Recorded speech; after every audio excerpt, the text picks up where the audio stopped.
വേദിയിലും സദസ്സിലുമുള്ള UDF-ന്റെ നേതാക്കളെ, സുഹൃത്തുക്കളെ, സ്നേഹിതരെ, കാസർഗോഡ് നിന്നും VD സതീശൻ ആരംഭിച്ച പൊതുയുഗ യാത്ര ഇന്ന് തിരുവനന്തപുരത്തിൻ്റെ മണ്ണിലെത്തിച്ചേർന്നിരിക്കുകയാണ്.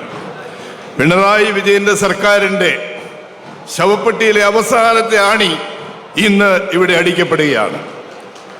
ഞാൻ തീർത്തു പറയുന്നു, കേരളത്തിലെ 26-ൽ നടക്കുന്ന തെരഞ്ഞെടുപ്പിൽ 110-ൽ കുറയാത്ത സീറ്റിന്റെ ഭൂരിപക്ഷത്തോടുകൂടി ഐക്യ ജനാധിപത്യ മുന്നണി ഒരു കോൺഗ്രസിന്റെ മുഖ്യമന്ത്രി ഇവിടെ ഉണ്ടാവാൻ പോവുകയാണ്. ഞാൻ ദീർഘിപ്പിക്കുന്നില്ല, രണ്ട് വാക്കുകൊണ്ട് ഞാൻ അവസാനിപ്പിക്കുന്നു. നന്ദി, നമസ്കാരം. പ്രിയപ്പെട്ട ശ്രീ ദേവരാജൻ,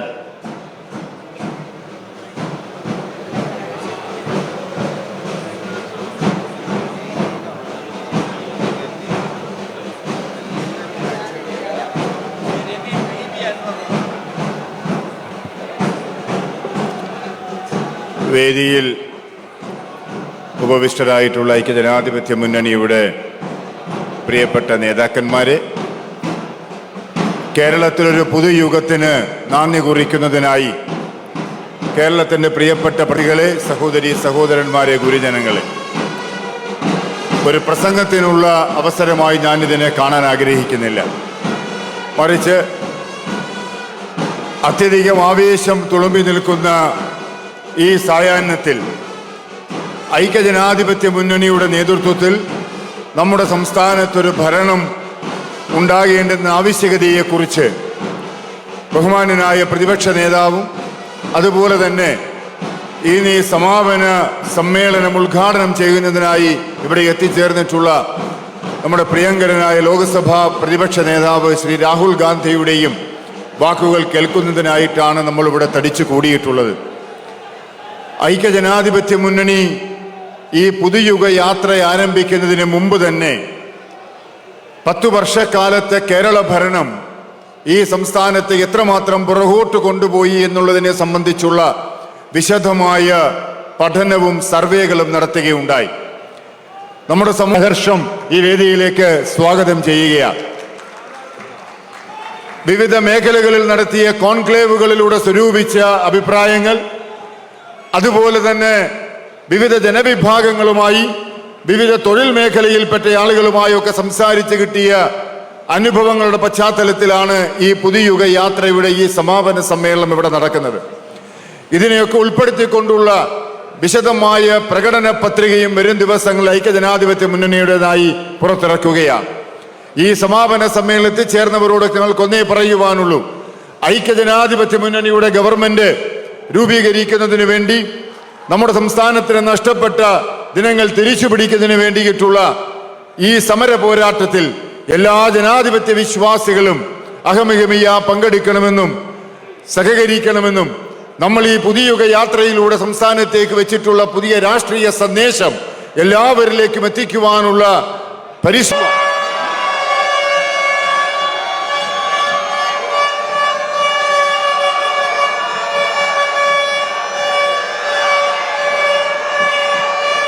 ആരാധ്യനായ രാഹുൽ ഗാന്ധി ഇതാ വേദിയിലേക്ക് കടന്നു വന്നിരിക്കുകയാണ്. രാഹുൽ ഗാന്ധി, രാഹുൽ ഗാന്ധി, രാഹുൽ ഗാന്ധി, രാഹുൽ ഗാന്ധി.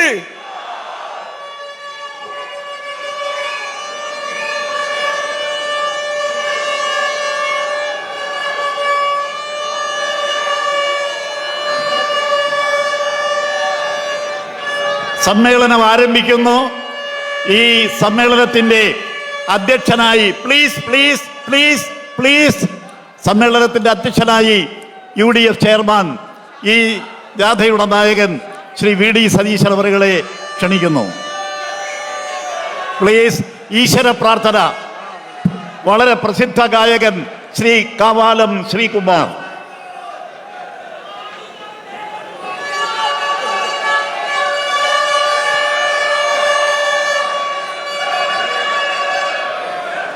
पृथिवी शान्ता साग्निना शान्ता सामे शान्ता शुचं शमयतु अन्तरिक्षं शान्तं തദ്വായുനാ ശാന്തം തന്മേ ശാന്തം ശുചം ശമയതു ദ്യൗ ശാന്ത സാദിത്യേന ശാന്ത സാ മേ ശാന്ത ശുചം ശമയതു പൃഥിവീ ശാന്തിരന്തരീക്ഷം ശാന്തിർ ദ്യൗ ശാന്തിർ ദിശ ശാന്തിരവാന്തര ദിശാ ശാന്തിരഗ്നി ശാന്തിർ വായു ശാന്തിരാദിത്യ ശാന്തിശ്ചന്ദ്രമാ ശാന്തിർ നക്ഷത്രാണി ശാന്തിരാപ ശാന്തിരോഷധയ ശാന്തിർ വനസ്പതയ ശാന്തിർ ഗൗ ശാന്തിരജാ ശാന്തിരശ്വ ശാന്തി പുരുഷ ശാന്തിർ ബ്രഹ്മ ശാന്തിർ ശാന്തി ശാന്തിരേവ ശാന്തി ശാന്തിർമേ അസ്തു ശാന്തി. ഓം ശാന്തി ശാന്തി ശാന്തി.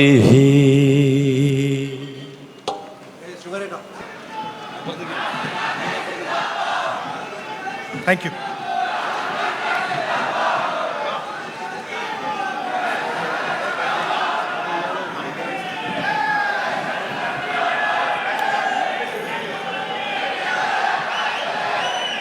Deepa Das Munshi ji. Alanka. That other one also. Deepa Das Munshi ji. KC Venugopal ji, Sunny Joseph ji, VD Satishan ji, Sadiq Ali Shihab Tangal ji, Ramesh Chenethala ji,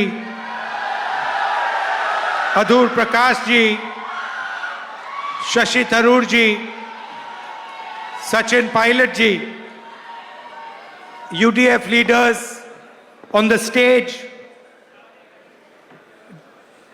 dear party workers, UDF workers, brothers and sisters, friends from the media, and everybody who is watching in Kerala and beyond, I'd like to welcome all of you. വേദിയിലും സദസ്സിലുമുള്ള ബഹുമാന്യരായ UDF-ന്റെ നേതാക്കളെ, party പ്രവർത്തകരും UDF പ്രവർത്തകരുമായ ബഹുമാന്യ സഹോദരങ്ങളെ, കേരളത്തിനകത്തും പുറത്തു നിന്നുകൊണ്ട് ഈ മഹാസംഭവത്തെ നിരീക്ഷിച്ചു കൊണ്ടിരിക്കുന്ന, ഈ പരിപാടി ശ്രവിച്ചുകൊണ്ടിരിക്കുന്ന ബഹുമാന്യരായ സഹോദരന്മാരെ, സ്നേഹിതരെ, നിങ്ങൾക്ക് എൻ്റെ അഭിവാദ്യങ്ങൾ. It's nice to see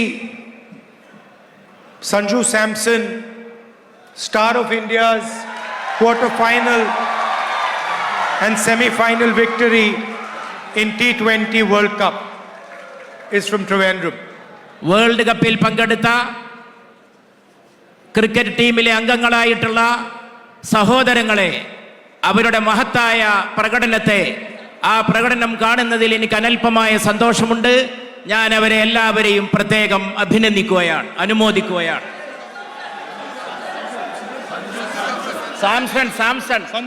Sanju സാംസണെ പ്രത്യേകം ഈ സന്ദർഭത്തിൽ ഈ സദസ്സിന്റെ പേരിൽ നിങ്ങൾ അഭിനന്ദിക്കുകയാണ്. Of course,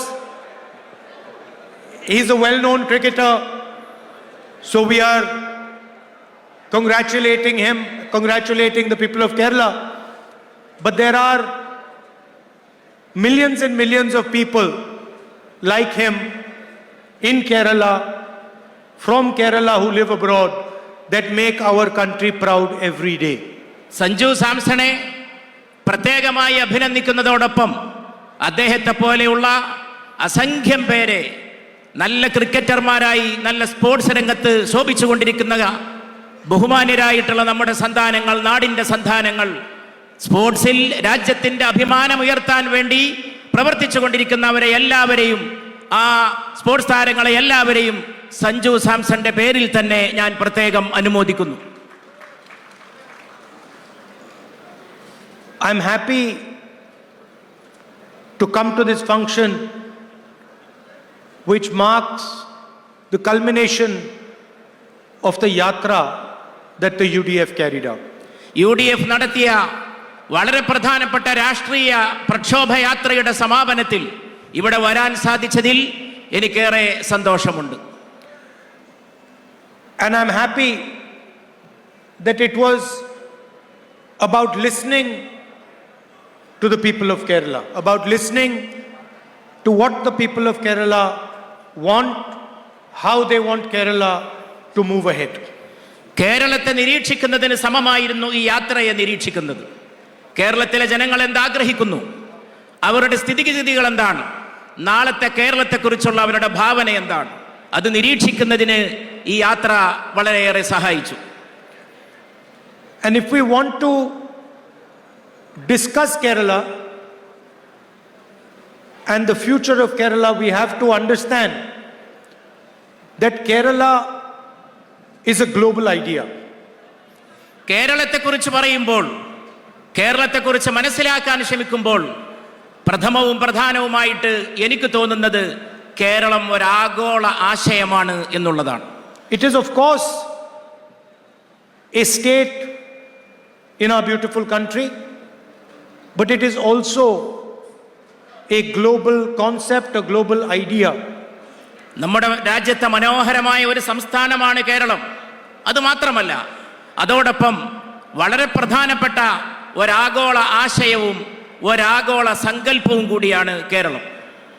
And so it's important to start the discussion with what is going on at the global level. ആഗോളതലത്തിൽ നടക്കുന്ന ചർച്ചയെക്കുറിച്ച്, ആ ചർച്ച തുടങ്ങുന്നതിന് കേരളത്തെ തന്നെ ഒരു മാതൃകയാക്കിയാൽ തീർച്ചയായും അത് ഉചിതമായിരിക്കും. We have millions of our brothers and sisters who live in the Middle East, who send remittances back from the Middle East to India. Million കണക്കിന് പ്രവാസികളായിട്ടുള്ളവർ മധ്യപൗരസ്ത്യ ദേശത്തുണ്ട്. അവരുടെ സംഭാവനകൾ അല്പമൊന്നുമല്ല നമ്മുടെ സമ്പദ്ഘടനയെ, നമ്മുടെ രാജ്യത്തെ സമ്പന്നമാക്കിക്കൊണ്ടിരിക്കുന്നത്. They are worried about what is going to happen in the war. അവിടെ സംഭവിച്ചുകൊണ്ടിരിക്കുന്ന കാര്യത്തെക്കുറിച്ച്, മധ്യപൗരസ്ത്യ ദേശത്തെ സംഭവ വികാസങ്ങളെ സംബന്ധിച്ച് അവർ വളരെയേറെ ഉത്കണ്ഠാകുലരാണ്. In fact, it is almost impossible to predict what will happen in the war between the United States and Iran. അമേരിക്കയും ഇറാനും തമ്മിൽ നടക്കുന്ന ഈ യുദ്ധത്തിന്റെ അവസാന ഫലം, അന്തിമ ഫലം എന്തായിരിക്കുമെന്ന് പ്രവചിക്കാനോ മുൻകൂട്ടി പറയാനോ സാധിക്കാത്ത വിധം വളരെ സങ്കീർണമാണ് ഈ സാഹചര്യം. But what one can confidently say is that we are entering a new, unstable, dangerous phase on the planet. ഈ ഗ്രഹത്തിൽ, ഈ ഭൂമണ്ഡലത്തിൽ വളരെ അസ്ഥിരമായിട്ടുള്ള, അനിശ്ചിതത്വം ഉളവാക്കുന്ന ഒരു ഘട്ടത്തിലേക്കാണോ നാം പ്രവേശിക്കുന്നത് എന്ന കാര്യമാണ് നമ്മെ ആശങ്കരാക്കുന്നത്. And so we have to be careful and we have to protect our strength and our people. അതുകൊണ്ട് നാം വളരെ ശ്രദ്ധയോടെ ഇരിക്കണം, നാം ജാഗരൂകരായിരിക്കണം. നമ്മുടെ രാജ്യത്തെയും നമ്മുടെ ജനങ്ങളെയും കാത്തുരക്ഷിക്കുന്നതിന് നാം ബദ്ധശ്രദ്ധരായിരിക്കണം. When a storm comes, you have to walk carefully, you have to look at what is going on, and you have to take more care than usual. ഒരു കൊടുങ്കാറ്റ് വരുമ്പോൾ നാം വളരെ ശ്രദ്ധിക്കേണ്ടി വരും. പരസ്പരം കരുതലോടുകൂടി, ശ്രദ്ധയോടുകൂടി നാം ജാഗ്രതയോടെ അതിനെ നേരിടേണ്ടതായിട്ട് വരും. And most of all, you have to protect your assets and your strength. നമ്മെയും നമ്മുടെ സമ്പത്തിനെയും അത് രക്ഷിക്കുന്നതിനുള്ള ജാഗ്രതയും ശ്രദ്ധയുമാണ് ഇതുപോലുള്ളൊരു സന്ദർഭം ആവശ്യപ്പെടുന്നത്. And here I must say that the Prime Minister has let the country down. He has betrayed the country. ഇവിടെ എനിക്ക് വളരെ പ്രധാനമായിട്ട് പറയാനുള്ള കാര്യം, ഇതുപോലുള്ളൊരു സന്ദർഭത്തിൽ ഈ രാജ്യം ഭരിക്കുന്ന പ്രധാനമന്ത്രി ശ്രദ്ധ പുലർത്തുന്നില്ലെന്ന് മാത്രമല്ല, രാജ്യത്തെ വഞ്ചിച്ചുകൊണ്ടിരിക്കുന്നുവെന്നാണ് എനിക്ക് പറയാൻ. I do not use the word lightly. I am using the word precisely because I believe that the Prime Minister has betrayed the country when he signed the US deal. ഞാൻ ഈ കാര്യം ലഘുത്വത്തോടു കൂടി പറയുന്നതല്ല. ഞാൻ ഈ വാചകം വളരെ ലളിതമായിട്ട്, ഈ വാക്ക് വളരെ ലളിതമായിട്ട് ഉപയോഗിക്കുന്നതല്ല. അമേരിക്കയുമായിട്ട് കരാർ ഒപ്പിട്ടപ്പോൾ പ്രധാനമന്ത്രി രാജ്യത്തെ വഞ്ചിച്ചുവെന്ന് വ്യക്തമായും സ്ഫുടമായും And the result is going to be borne by the people of our country, by our farmers, by our small and medium business owners, by our workers. ഈ കരാർ നമ്മുടെ രാജ്യത്തെ ജനങ്ങളെ വളരെ ഹാനികരമായി ബാധിക്കുമെന്ന കാര്യം തീർച്ചയാണ്. നമ്മുടെ കർഷകരെ, നമ്മുടെ ചെറുകിട കച്ചവടക്കാരെ, നമ്മുടെ സമൂഹത്തെ ഒന്നടങ്കം നമ്മുടെ ജനങ്ങളെ വളരെ ഹാനികരമായി ബാധിക്കുന്ന ഒരു കരാറിലാണ് രാജ്യം ഭരിക്കുന്നവർ ഒപ്പിട്ടിട്ടുള്ളത്. No prime minister before him has opened agriculture to American agriculture. ഇതിനു മുമ്പ് ഒരു പ്രധാനമന്ത്രിയും രാജ്യത്തിന്റെ കാർഷിക രംഗം ഒരു വിദേശ രാജ്യത്തിന് വേണ്ടി തുറന്നു കൊടുത്തിട്ടില്ല. Large American mechanized farms are going to compete with small Indian labor intensive farms. വളരെ വലിയ സാങ്കേതിക വൈദഗ്ധ്യമുള്ള സ്ഥാപനങ്ങൾ ഇന്ത്യയിലെ കർഷകരുമായിട്ട് മത്സരിക്കുന്ന ഒരു സാഹചര്യമാണ് പുറത്തു നിന്നും വരുന്ന ഈ പുതിയ ആളുകളുടെ ആഗമനത്തോടുകൂടി, കരാറിലൂടെ തുറന്നു കൊടുത്തിട്ടുള്ളവരുടെ ആഗമനത്തോടുകൂടി. The result is going to be devastation in our agricultural sector, devastation for our cotton farmers, our corn farmers, our dal farmers, our fruit farmers. നമ്മുടെ ഭക്ഷ്യവിഭവങ്ങൾ, നമ്മുടെ ധാന്യങ്ങൾ, നമ്മുടെ പയർവർഗ്ഗങ്ങൾ അതെല്ലാം കൃഷി ചെയ്തുകൊണ്ടിരിക്കുന്ന കർഷകരെ തകർക്കുന്നതാണ്. ആ കാർഷിക മേഖലകളെ മുഴുവൻ തകർക്കുന്ന രീതിയിലാണ് ഈ അമേരിക്കയുമായുള്ള കരാർ ചെന്ന് അവസാനിക്കുക. And our soya farmers, soybean. അതുപോലെ നമ്മുടെ സോയാബീൻ, ഈ മേഖലകളിലെല്ലാം നടക്കുന്ന കൃഷിയെ തകർക്കുന്നതായിരിക്കും ഈ കരാർ. The second thing the Prime Minister has signed away is our energy security. Energy security.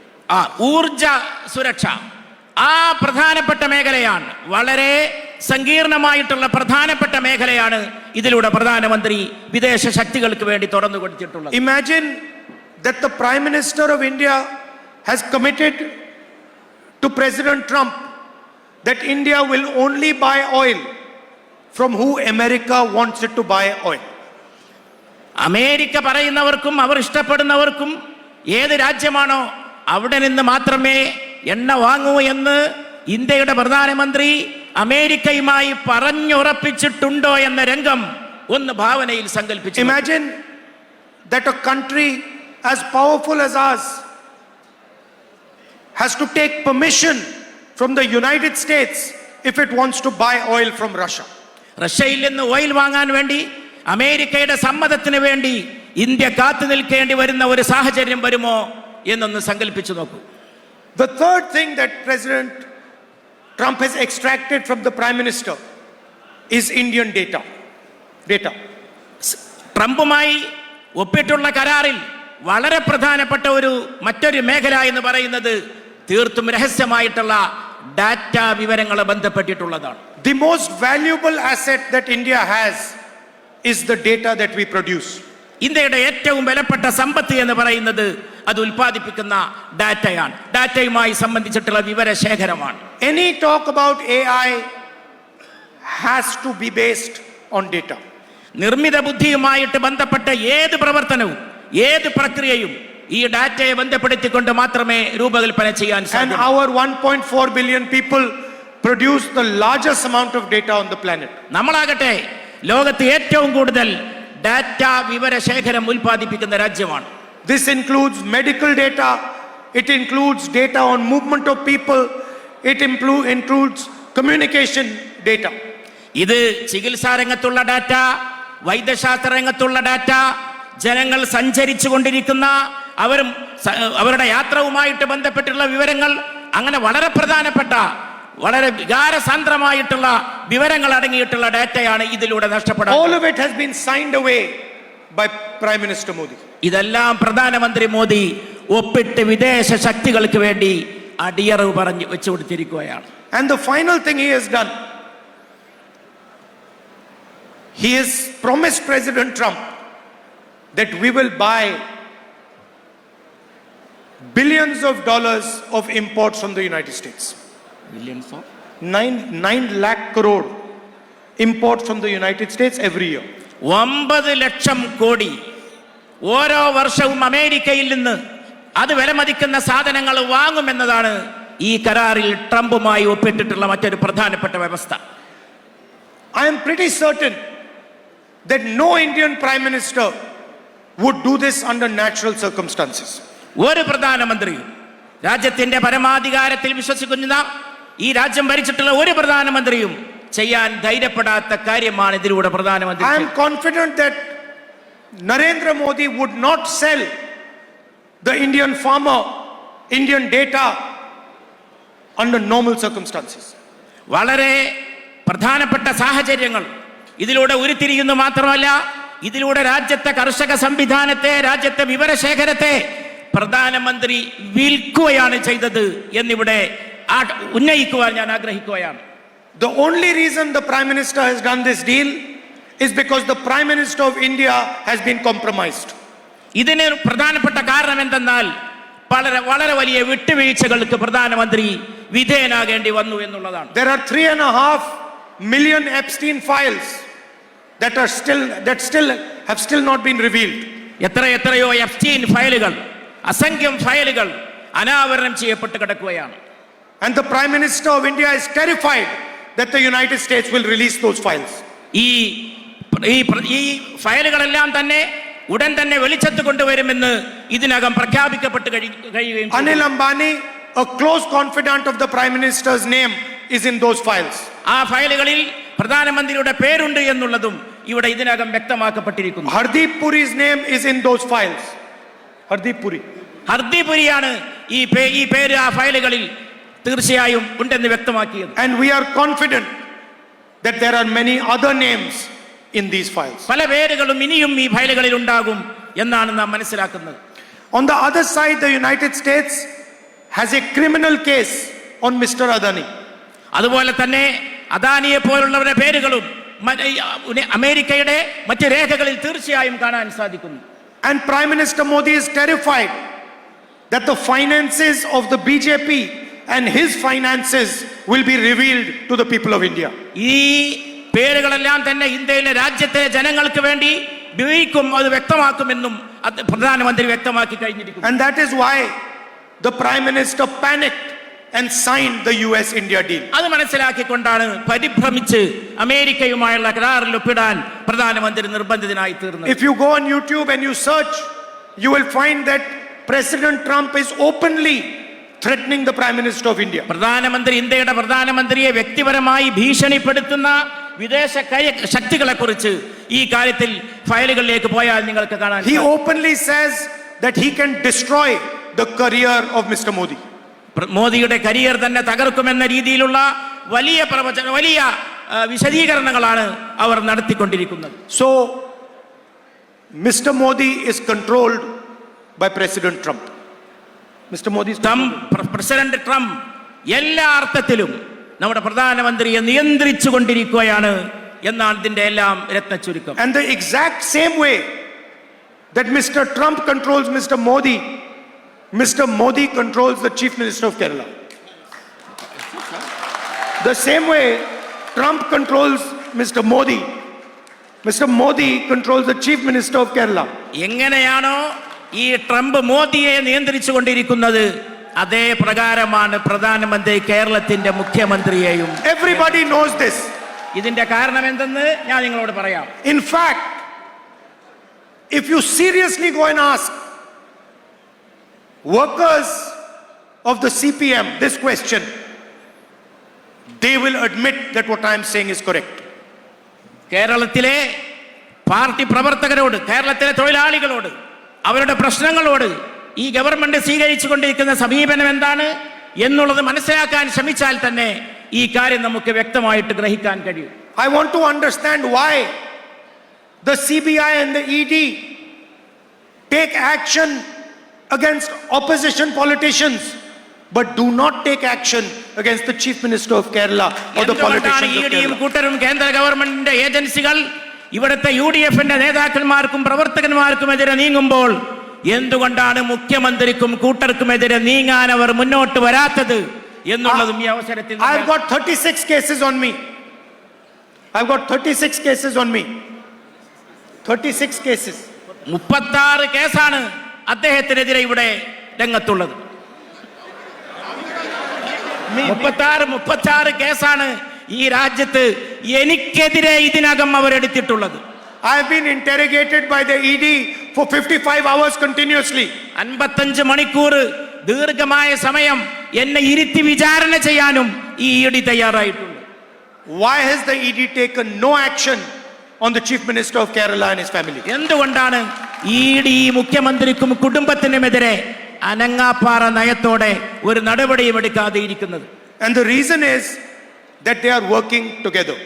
കാരണം വളരെ വ്യക്തമാണ്, അവർ ഒന്നിച്ച് ചേർന്നുകൊണ്ടാണ് പ്രവർത്തിച്ചു കൊണ്ടിരിക്കുന്നത് എന്നുള്ളതാണ് കാരണം. In fact, in Kerala, it is not the CPM and the BJP. കേരളത്തെ സംബന്ധിച്ച് പ്രശ്നം CPI BJP എന്നതല്ല, It is the CJP. അത് CJP എന്നുള്ളതാണ്. അവർ കൂട്ടുചേർന്നുകൊണ്ടുള്ള പരസ്പരം കൈകോർത്ത് പിടിച്ചുകൊണ്ടുള്ള Everybody knows that they are partners. അവർക്ക് എല്ലാവർക്കും അറിയാം അവർ ഘടകകക്ഷികളെ പോലെയാണ്. And everybody knows that they are working together in Kerala to defeat the UDF. അവരെല്ലാവരും പരസ്പരം സഹകരിച്ച് അവർ രണ്ടു കൂട്ടരും UDF-നെ തോൽപ്പിക്കുന്നതിന് വേണ്ടി ഒറ്റക്കെട്ടായി കൈകോർത്ത് പിടിച്ചു എന്ന കാര്യവും എല്ലാവർക്കും അറിവുള്ളതാണ്. I also want to ask my friends, workers in the left front, a question. LDF ഇടതുപക്ഷത്തുള്ള പ്രവർത്തകരോട്, അതുപോലെ അവരോട് ഞാൻ തീർച്ചയായും ഒരു ചോദ്യം അവരുടെ മുമ്പാകെ ഉന്നയിക്കാൻ ആഗ്രഹിക്കുന്നു. You call yourself a communist government. നിങ്ങൾ നിങ്ങളുടെ ഗവൺമെന്റിനെ ഒരു കമ്മ്യൂണിസ്റ്റ് ഗവൺമെന്റ് എന്നാണ് വിളിക്കുന്നത്. Please tell me what is communist about your government in Kerala today? ഈ കേരളത്തിലെ ഗവൺമെന്റിന് എന്ത് കമ്മ്യൂണിസ്റ്റ് സ്വഭാവമാണുള്ളത് എന്ന് എനിക്കൊന്ന് പറഞ്ഞു തരുമോ എന്ന് ഞാൻ അവരോട് ചോദിച്ചു. This is the most corporatist government that Kerala has ever seen. ഇത് ഏറ്റവും വലിയ കമ്മ്യൂണിസ്റ്റ് വിരുദ്ധവും ഏറ്റവും മുതലാളിത്തപരവുമായിട്ടുള്ള ഒരു സർക്കാരാണ് ഇന്ന് Keralam ഭരിച്ചുകൊണ്ടിരിക്കുന്നത്. It is against the interests of the workers.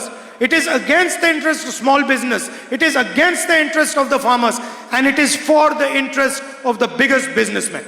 ഇത് വലിയ വലിയ വൻ കുത്തകകളെ പ്രോത്സാഹിപ്പിക്കുകയല്ലാതെ ഈ കേരളം ഭരിക്കുന്ന ഗവൺമെന്റ് തൊഴിലാളി വിരുദ്ധമാണ്, കർഷക വിരുദ്ധമാണ്, ചെറുകിട കർഷകർക്കെതിരാണ്.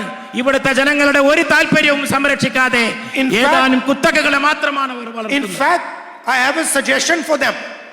ഞാൻ യഥാർത്ഥത്തിൽ എനിക്ക് അവരുടെ മുമ്പാകെ ഒരു നിർദ്ദേശം വെക്കാനുണ്ട്. Your name is Communist Party of India.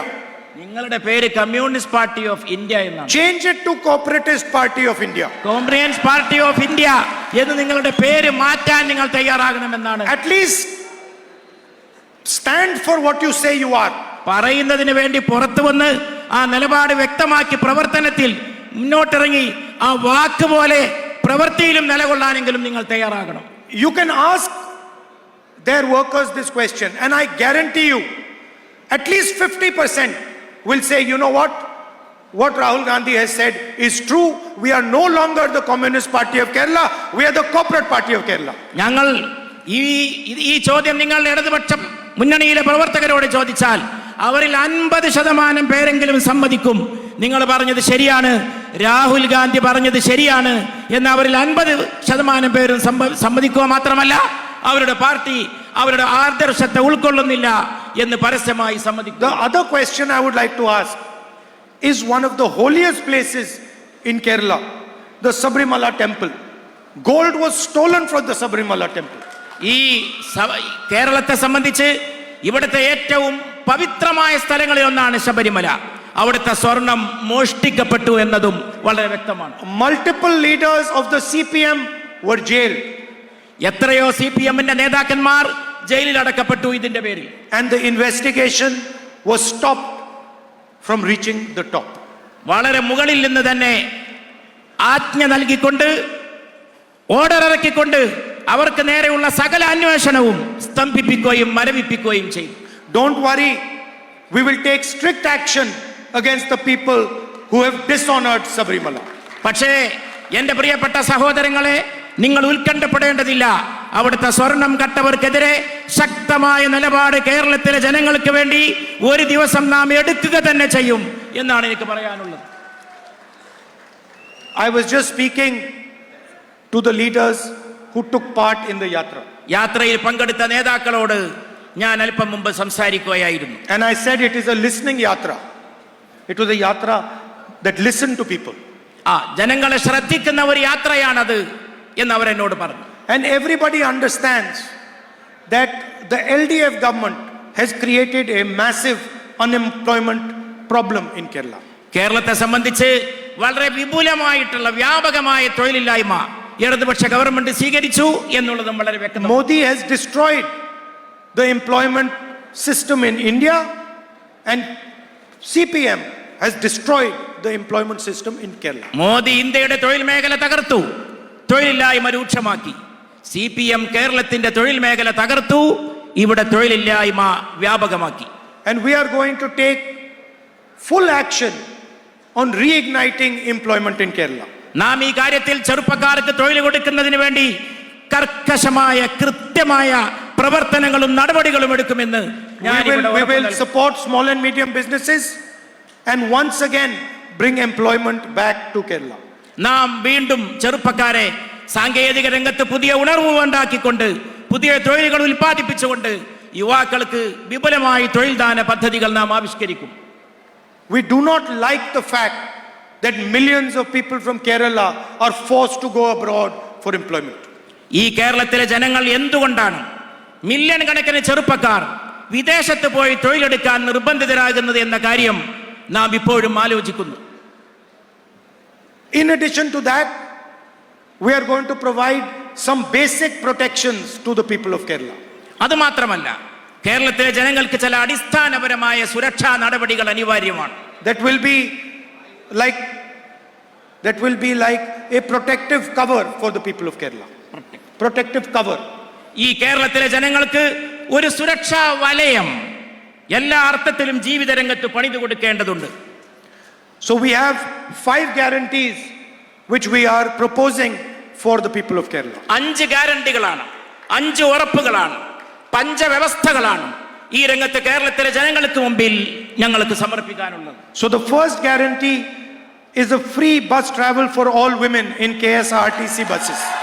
ആദ്യത്തെ ഗ്യാരണ്ടി കേരളത്തിലെ KSRTC വാഹനങ്ങളിൽ സ്വതന്ത്രമായി സഞ്ചരിക്കാൻ ആവശ്യമായിട്ടുള്ള സൗകര്യം തീർത്തും സൗജന്യമായ നിരക്കിൽ സ്ത്രീകൾക്ക് ഏർപ്പെടുത്തി കൊടുക്കുക എന്നുള്ളതാണ്. 1,000 rupees a month financial assistance to college going girl students.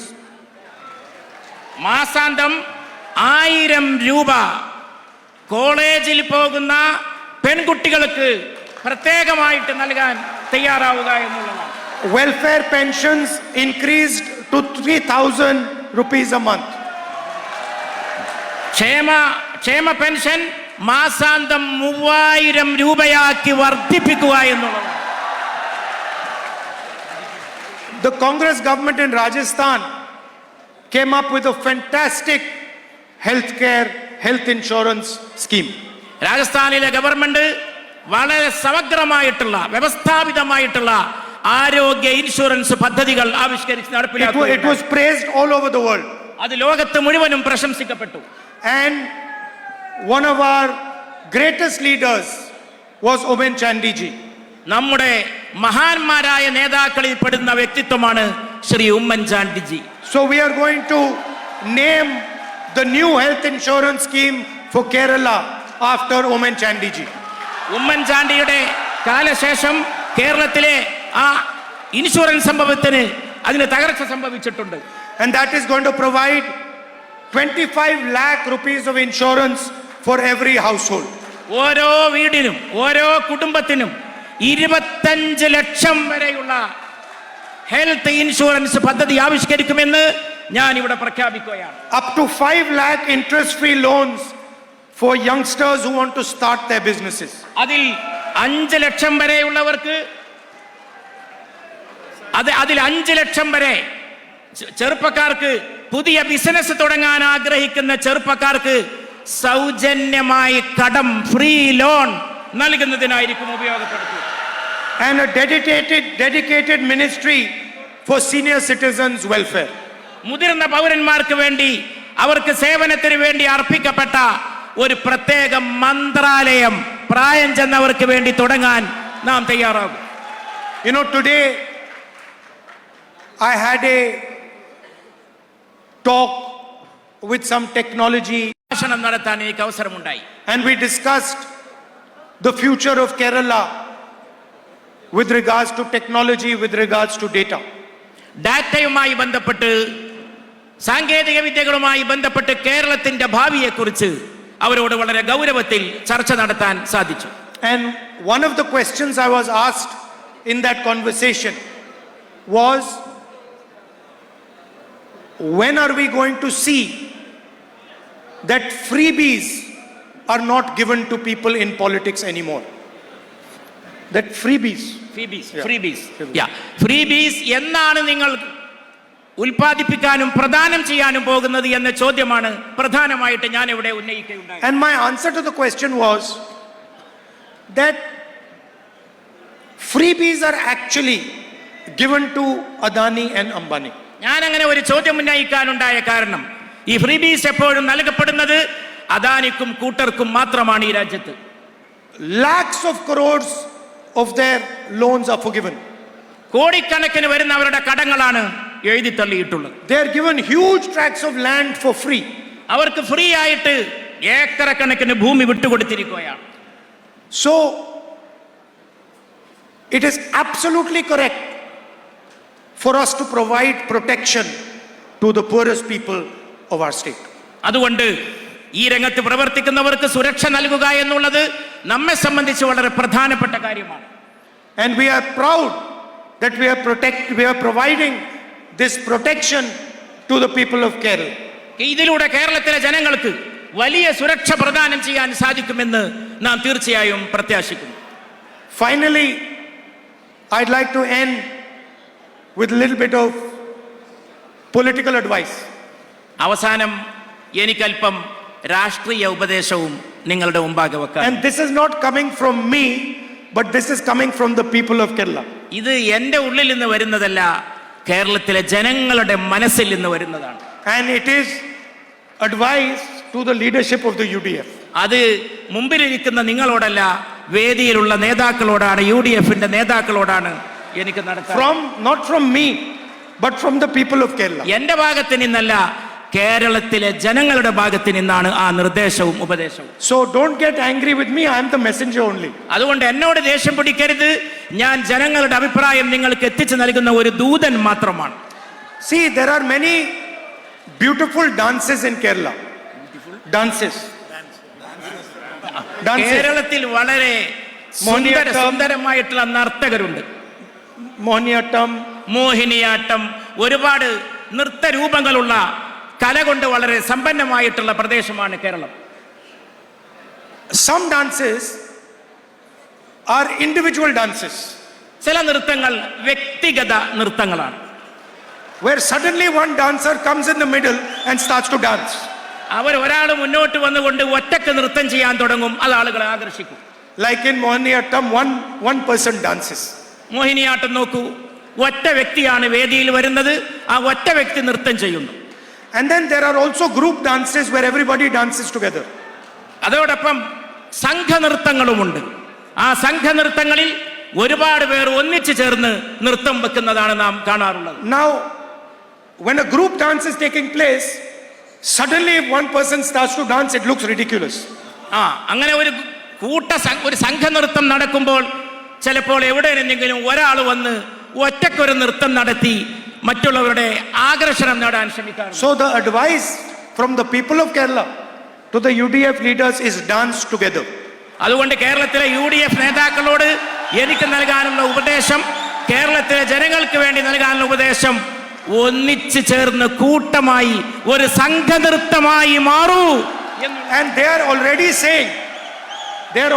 saying, if the UDF dances together harmoniously, we are going to make you the government of Kerala. They already saying it. ജനങ്ങൾ ഒരു കാര്യവും കൂടി അതിന്റെ കൂടെ ചേർത്ത് പറയുന്നുണ്ട്. UDF നേതാക്കന്മാർ ഒന്നിച്ചു ചേർന്ന് കൈകോർത്ത് പിടിച്ച് ഒരു സംഘനൃത്തം സമ്മാനിച്ചാൽ ഞങ്ങൾ നിങ്ങളെ അധികാരത്തിൽ എത്തിക്കാമെന്നും കേരളത്തിലെ ജനങ്ങൾ ഉദ്ഘോഷിക്കുന്നത് ഞാൻ കേൾക്കുന്നു. So that was a little bit of political advice. I apologize if it was out of place. അതാണ് എൻ്റെ രാഷ്ട്രീയ ഉപദേശം. അങ്ങനെ പറയുന്നതിൽ വല്ല അനിഷ്ടവും ഉണ്ടെങ്കിൽ ഞാൻ ക്ഷമാപണം നടത്തുകയാണ്. Once again, whenever I come here it is an honor for me to come to Kerala, this great land, to come to see the people of Kerala. ഈ മഹത്തായ നാട്ടിൽ വരുന്നത്, കേരളത്തിൽ വരുന്നത്, ഇവിടുത്തെ സുന്ദരന്മാരായിട്ടുള്ള സൗന്ദര്യമുള്ള ജനങ്ങളെ കാണുന്നത്, നല്ല മനുഷ്യരെ കാണുന്നത് വളരെ സന്തോഷകരവും അഭിമാനകരവുമായിട്ടുള്ള കാര്യമാണ്. I am looking at that picture over there, that picture there. ഞാൻ ഈ വേദിയുടെ ഒരു വശത്ത് വെച്ചിരിക്കുന്ന ഈ ചിത്രം സാഗൂതം ശ്രദ്ധിക്കുകയായിരുന്നു. And I can see top quality leadership in that photograph. എനിക്ക് ഈ ഫോട്ടോയിൽ കേരളത്തിലെ ഐക്യ ജനാധിപത്യ മുന്നണിയുടെ സമുന്നതരായ നേതാക്കളെയാണ് കാണാൻ സാധിക്കുന്നത്. Each person in that photograph is a formidable political leader. ഈ ചിത്രത്തിൽ കാണുന്ന ഓരോ നേതാവും കേരളത്തെ സംബന്ധിച്ച് അവഗണിക്കാൻ കഴിയാത്ത ശക്തന്മാരായിട്ടുള്ള നേതാക്കളാണ്. And each one of them represents some part of Kerala society. കേരളീയ സമൂഹത്തിന്റെ ഏതെങ്കിലും സുപ്രധാനമായ ഒരു ഭാഗത്തെയാണ്, അതിന്റെ പ്രതിനിധി ഭവിക്കുകയാണ് ഇതിലെ ഓരോ നേതാവും ചെയ്യുന്നത്. So I want them to all work together to defeat the corrupt left front government. ഈ ഇടതുപക്ഷ ഗവൺമെന്റിനെ തോൽപ്പിക്കുന്നതിന് വേണ്ടി, ചെറുത്ത് തോൽപ്പിക്കുന്നതിന് വേണ്ടി അവരെല്ലാവരും ഒറ്റക്കെട്ടായി കൈകോർത്ത് പിടിച്ച് പ്രവർത്തിക്കണമെന്ന് ഞാൻ അഭ്യർത്ഥിക്കുകയാണ്. And to help give a fantastic future to the people of Kerala. കേരളത്തിന് അത്ഭുതകരമായിട്ടുള്ള ഒരു ഭാവി സമ്മാനിക്കണമെന്നും ഞാൻ അവരോട് അഭ്യർത്ഥിക്കുകയാണ്. I said today earlier that I owe a debt to the people of Kerala. I owe debt to the people of Kerala. ഞാൻ കേരളത്തിലെ ജനങ്ങളോട് വളരെ കടപ്പെട്ടവനാണ്. And I will never forget that debt. ഞാൻ ഒരിക്കലും കേരളത്തിലെ ജനങ്ങളോടുള്ള കടപ്പാട് എന്റെ ജീവിതത്തിൽ ഒരിക്കലും ഞാൻ മറക്കുകയില്ല. When I was being attacked mercilessly, ruthlessly by the BJP, by the RSS, Kerala embraced me. BJPയുടെയും RSSന്റെയും ക്രൂരമായ ദയാദാക്ഷിണ്യമില്ലാത്ത ആക്രമണങ്ങൾക്ക് ഞാൻ ഇരയാക്കപ്പെട്ടത് തീർച്ചയായും ഞാൻ. They say that you find out who your friends are in the most difficult time. ഈ ബുദ്ധിമുട്ടുള്ള സമയത്ത്, അങ്ങനെ ആക്രമിക്കപ്പെട്ട സമയത്ത് കേരളത്തിലെ ജനങ്ങളാണ്, നിങ്ങളാണ് എന്റെ കൂടെ ഒരു മടിയും കൂടാതെ നിലയുറപ്പിക്കുകയുണ്ടായത്. In the most difficult time I found out that Kerala is my friend. വളരെ പ്രയാസമേറിയ ക്ലേശകരമായ സന്ദർഭങ്ങളിൽ കേരളത്തിലെ ജനങ്ങൾ എപ്പോഴും എന്റെ കൂടെ ഉറച്ചു നിലകൊള്ളുന്നത് മാത്രമാണ് എനിക്ക് കാണുവാൻ. Not just my friend but my protector also. My protector. Not just my friend but also my protector. മാത്രമല്ല, ഇതെന്റെ സംരക്ഷകരായിട്ടുള്ള എന്റെ സുഹൃത്തുക്കൾ മാത്രമല്ല, അല്ലാത്തവരും എന്നോടൊപ്പം നിന്നിട്ടുണ്ട് എന്നുള്ളതാണ്. So I am ready to do whatever the people of Kerala want to help build a good future for the people. അതുകൊണ്ട് കേരളത്തിന്റെ ഭാവിക്ക് വേണ്ടി നിങ്ങൾ ആവശ്യപ്പെടുന്നത് എന്താണോ അത് നിങ്ങൾക്ക് വേണ്ടി ചെയ്തു തരാൻ ഞാൻ സർവദാ സന്നദ്ധനാണ് എന്ന് ഞാൻ എന്റെ And I am forever a soldier of the people of Kerala. ഞാൻ കേരളത്തിലെ ജനങ്ങൾക്ക് വേണ്ടി നിലകൊള്ളുന്ന ഒരു പടയാളിയാണ്, നിങ്ങളുടെ കർമ്മഭടനാണ് എന്ന് ഞാൻ നിങ്ങളോട് പറയും. Thank you very much. നിങ്ങൾക്ക് എന്റെ നന്ദി. Namaskar.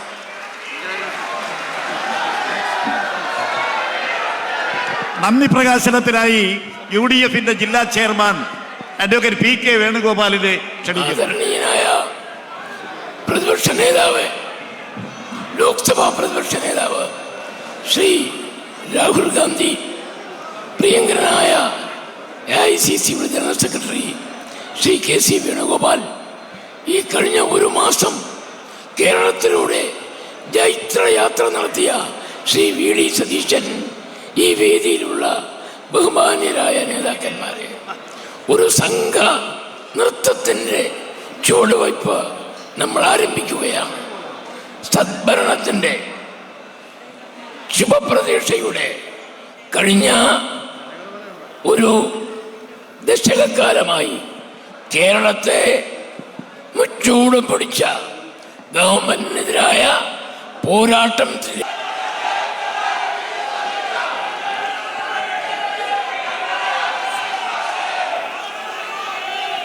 ഏറ്റവും പ്രിയങ്കരനായ, നമ്മുടെ എല്ലാം സ്വപ്നവും പ്രതീക്ഷയുമായ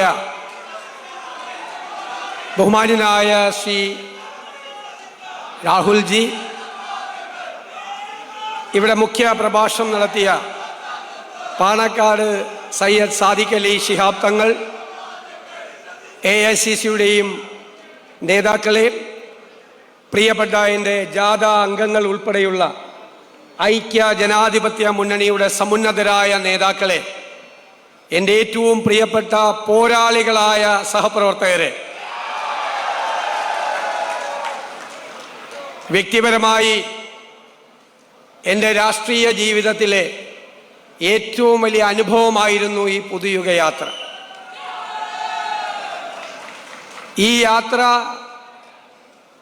ഹൃദയത്തിലേറ്റി, നെഞ്ചിലേറ്റി തിരുവനന്തപുരം വരെ എത്തിച്ച മുഴുവൻ UDF നേതാക്കളോടും പ്രവർത്തകരോടും നിറകണ്ണുകളോടെ ഞാൻ നന്ദി പറയുന്നു.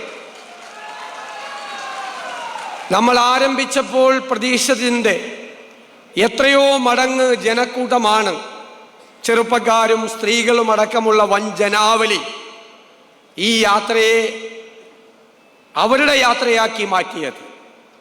ഈ യാത്രയ്ക്ക് ചില സവിശേഷതകൾ ഉണ്ടായിരുന്നു.